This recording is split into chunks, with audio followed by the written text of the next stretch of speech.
আমি মুক্তিযুদ্ধের সঙ্গে সম্পৃক্ত ছিলাম একজন সংগঠক হিসেবে।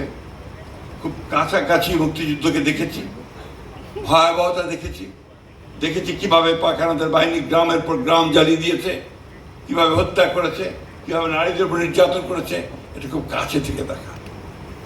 সেই কারণেই ওটাকে ঠিক কখনোই ক্ষমা করতে পারি না।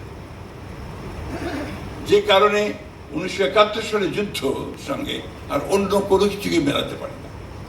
আর সেই কারণেই শহীদ প্রেসিডেন্ট জিয়াউর রহমান আমার কাছে একজন অনন্য পুরুষ, ক্ষণজন্মা পুরুষ। তিনি মুক্তিযুদ্ধের ঘোষণা দিয়ে যুদ্ধ শুরু করেছিলেন।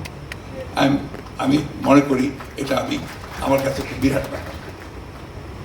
শহীদ প্রেসিডেন্ট জিয়াউর রহমান যে সবচেয়ে বড় কাজটি করেছিলেন, যেটা সবাই বলেছেন, যে বাংলাদেশের এই ভূখণ্ডের এই মানুষগুলোকে একটা স্বকীয়তা দিয়েছিলেন, পরিচিতি দিয়েছিলেন, আইডেন্টিটি দিয়েছিলেন যে আমরা আলাদা, আমরা ওদের সঙ্গে এক নই, আমাদের অস্তিত্বটা সম্পূর্ণ ভিন্ন, যেটা আমরা বাংলাদেশের জাতীয়তাবাদের মধ্যে আমরা দেখি।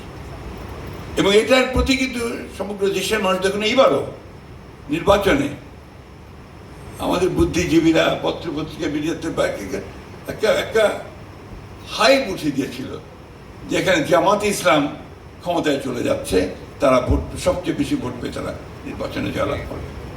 এমনকি আমাকে পর্যন্ত পরাজিত করে রেখে দিয়েছিল মিডিয়াতে, ঠিক না?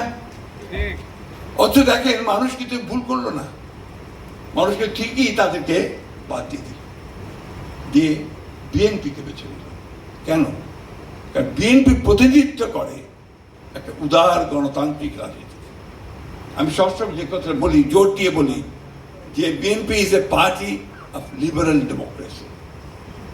আমরা উদার গণতন্ত্রে বিশ্বাস করি, সেই উদার গণতন্ত্রকে আমরা প্রতিষ্ঠিত করতে চাই।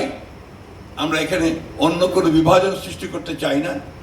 বাংলাদেশ যে কারণে সৃষ্টি হয়েছে, সে কারণেই আমরা আরো জোর দিয়ে আমরা সেই দেশকে প্রতিষ্ঠিত করতে চাই। সেই কারণেই আমার নেতা, আমাদের প্রধানমন্ত্রী তারেক রহমান সাহেব যে স্লোগানটা দিয়েছেন, সবার আগে বাংলাদেশ, এটা